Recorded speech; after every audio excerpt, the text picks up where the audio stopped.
ఆకాశమే హద్దుగా wow athletes తమ ప్రతిభతో విశాఖ కీర్తి ప్రతిష్టలను ఖండాంతరాలలో చాటాలని విశాఖ నగర పోలీస్ కమిషనర్ శంఖబ్రత బాగ్చి పిలుపునిచ్చారు.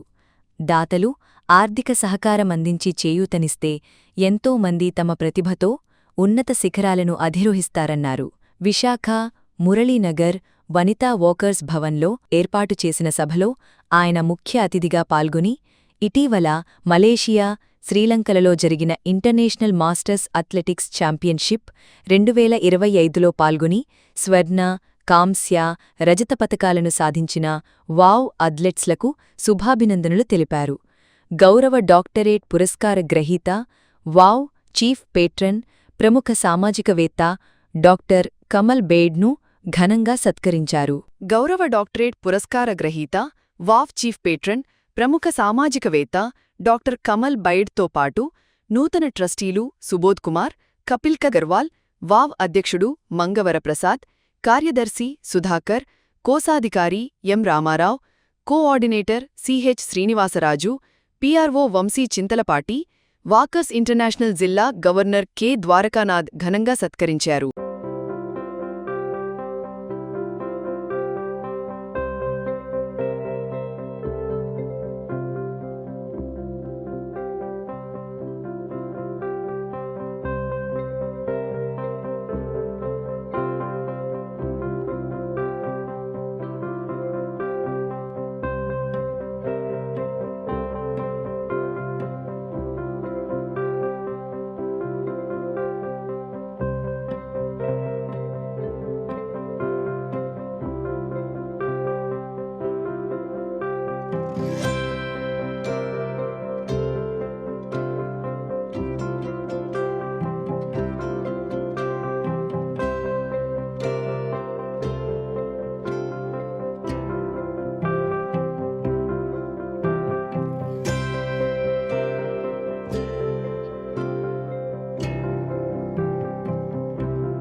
తయారైపోయి డీడ్ రాస్తాను, త్వరలో రిజిస్ట్రేషన్ చేస్తాను. అంతగా 6 పేరు పెట్టాను.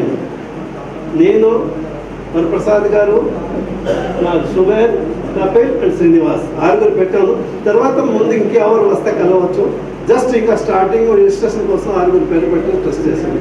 ఆ ట్రస్ట్ నిధి ఏం చేస్తామంటే మా గరిష్మ నిలబడమాకు సరే 138 మెడల్స్ విన్నర్ అంతర్జాతీయంలో చూడండి. మన వైజాగ్ నుండి మలేసియా, సింగపూర్ ఒక క్యాంప్కి వెళ్తే 1 లక్ష రూపాయలు ఖర్చు పెట్టాలి. ట్రస్ట్ అంటే ఏంటి? కొన్ని లక్షల్లో కొన్ని కోట్ల మీద ఖర్చు పెట్టేసి వచ్చిన వడ్డీ వల్ల ట్రస్ట్ నడిపించాలి.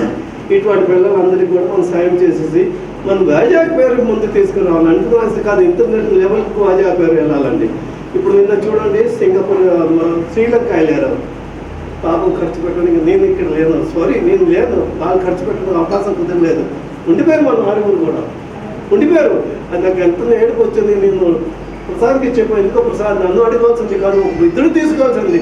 కనీసం ఆంధ్రప్రదేశ్కి ఒక 30-40 అవార్డులు వచ్చాయి, గోల్డ్ మెడల్స్ వచ్చాయి. కానీ మనం వైజాగ్కి లేదు. మలేసియా వాళ్ళు తెచ్చాం, 20 మెడల్స్ తెచ్చాను. కానీ శ్రీలంక ఫైనాన్స్ ఆ ఫైనాన్స్ మనకి కావాలంటే మీరు అందరూ సపోర్ట్ ఉంటాయి.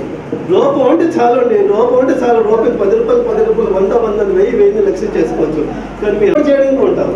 అది నాకు కావాలి. ఇప్పుడు ఆయన చేతులు ఎంచుకుంటూ 200 మెథాలిక్స్ ఇక్కడ నేర్చుకుంటారు. ఆ 200 మనిషికి వాళ్ళ దగ్గర మార్క్స్ టాలెంట్ ఉన్నారు కానీ డబ్బులు లేదు. డబ్బులు లేకపోతే ఏ పని కాదమ్మా ఈ రోజుల్లో కూడా. అంటే కనీసం మా ఫాదర్ ఇక్కడ కూర్చున్నాం. మీ సమస్య నాకు చెప్పమన్న కమిషనర్ ఆయన ఫస్ట్ మనకి.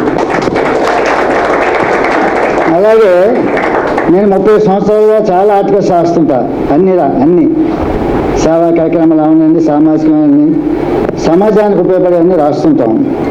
కానీ మన కమిషనర్ గారు వైజాగ్ వచ్చాక విశాఖపట్నం చరిత్రలోనే చిరస్థాయిగా నిలిచిపోయే కార్యక్రమాలు ఆయన చేయడం మాకు చాలా ఆనందంగా ఉంది. ముఖ్యంగా ఏదైనా ఒక సమస్య వచ్చిందంటే విశాఖపట్నంలో సమస్యను హైదరాబాద్లో తీర్చారు ఆయన, ఆ స్థాయి అయింది. అందుకని ఇవాళ స్నేహితుల దినోత్సవం సందర్భంగా చాలామంది మాకు వాకర్స్ నర్సిన మహిళలు వచ్చేస్తారు, ప్రెసిడెంట్ వాళ్ళు, నేను డిస్ట్రిక్ట్ గవర్నర్ అయినా, వాళ్ళందరూ కూడా మీకు పేరు పేరున కృతజ్ఞతలు తెలియమన్నారు. అలాగే ఆయన ప్రతి ఫంక్షన్ నేను అటెండ్ అవుతుంటా, ఏ ఫంక్షన్ పిలిచినా ఎంత బిజీ అయినా సరే అయినా ఇలా చాలా విలువైన సమయం అయింది, చాలా కార్యక్రమాలు ఉన్నాయి, మన మీద చాలా ప్రేమతో పిలిచిన వెంటనే ఆయన వచ్చారు. ఆయనకి అందరి తరఫున మళ్ళీ కృతజ్ఞతలు తెలియజేస్తున్నాను. అసోసియేషన్ రాష్ట్ర స్థాయి, జాతీయ స్థాయి, అంతర్జాతీయ స్థాయికి వెళ్ళింది సార్. అంతర్జాతీయ స్థాయికి వెళ్ళే టైంలో మీరు మాకు కమిషనర్గా రావడం మాకు చాలా అదృష్టంగా భావిస్తున్నాం.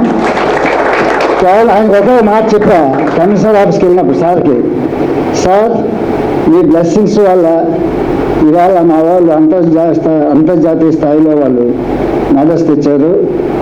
Gold medal, silver medal, bronze medal తెచ్చిన వాళ్ళు. అది కాక స్కేటింగ్లో కూడా గరిష్మా అనేది, కార్తీక అనేది కూడా బయటకు వెళ్ళి గరిష్మా 138 మెడల్స్ తెచ్చింది, కార్తీక 50 మెడల్స్ తెచ్చింది. వీళ్ళందరినీ కూడా సన్మానం చేసి ఆర్థికంగా వీళ్ళకి ఏమైనా అక్కడ వెళ్ళడం చేయడానికి కూడా ఛార్జ్కి కొంత డబ్బులు ఇచ్చేసి నాకు వీలైన వరకు వీళ్ళకి ఎంత సాయం చేస్తాను, ఇంకా చేస్తామని ఉంది. ఇప్పుడు అందుకోసం వీటికి స్ట్రెస్ పెట్టుకొని ముందుకు వీళ్ళని ఇంకా ముందుకు పంపించాలని ఆ మనసులో పెట్టుకొని ఇంకా ముందుకు చేయాలని కోరుతున్నాను. నాకు సెంట్రల్ గవర్నమెంట్ మన ఢిల్లీలోనే లాస్ట్ మంత్ డాక్టరేట్ టైటిల్ వచ్చింది, అంటే అవార్డు వచ్చింది. అది ఎందుకంటే మరి నాకు తెలియదు, కానీ నేను నా పంపించింది బయోడేటా అని నాకు వచ్చింది, ఈ మధ్యన మెడల్స్ నాకు వచ్చింది, చాలా అవార్డ్స్లో వాళ్ళు నన్ను అక్కడ పిలిచారా, అక్కడికి వెళ్ళేసి నాకు ఆ అవార్డు రావడం చాలా సంతోషం ఉంది. ఆ అవార్డు కూడా అందరూ తీసుకొచ్చి చూపెట్టాను. అది నా లైఫ్కి అది చాలా అంటే నేను చేసిన సేవలకి నన్ను అందరూ కూడా గమనించారు, అది నాకు సంతోషం. ఈరోజు ఇక్కడ కూడా అది సేమ్ ఆ అవార్డుకి తగినట్టుగా అందరూ నాకు సన్మానం చేశారు. వాకర్స్ కాదు, మహిళలు కాదు, ఈ అథ్లెటిక్స్ కాదు, అందరూ కూడా నన్ను సన్మానం చేశారు. సిపి గారు ఎదురుగా చేయడం అది నాకు చాలా సంతోషమైన విషయం. ఆ ట్రస్ట్ పెట్టుకున్న తర్వాత ఈ వైజాగ్ కాదు, ఆంధ్రప్రదేశ్లో ఉన్న అందరూ క్రీడాకారులు అందరిని పిలిపించేసి వీళ్ళకి కూడా సాయం చేయాలని ఫర్దర్ నాకు అదే కోరిక. ఫస్ట్ వైజాగ్ చూస్తాను, తర్వాత నేను అందరిని కూడా టాలెంట్ ఉన్న వాళ్ళు ఆంధ్ర లెవెల్లో ఎవరు వెళ్తారో మాస్టర్ అథ్లెటిక్స్ వాళ్ళకి కూడా చేస్తాను అనుకుంటున్నాను. ఇంటర్నేషనల్ మాస్టర్ అథ్లెట్స్ని సన్మానించడం, తర్వాత కమల్ బైద్ గారిని గౌరవించడం, ఈ ప్రోగ్రాంకి చాలామంది వచ్చారండి, నేను కూడా వచ్చాను. మన అందరికీ తెలుసు, మన వైజాగ్ నగరంలో చాలామంది క్రీడాకారులు ఉన్నారండి. వాళ్ళు బయటికి వెళ్ళాలంటే, ఇంటర్నేషనల్ పోటీలో పాల్గొనాలంటే ఖర్చులు అవుతాయి. ఆ ఖర్చులు చాలామంది ఎఫర్ట్ చేయలేకపోతున్నారండి. టాలెంటెడ్ క్రీడాకారులకు ఆర్థిక సహాయం ఎంతైనా అవసరం.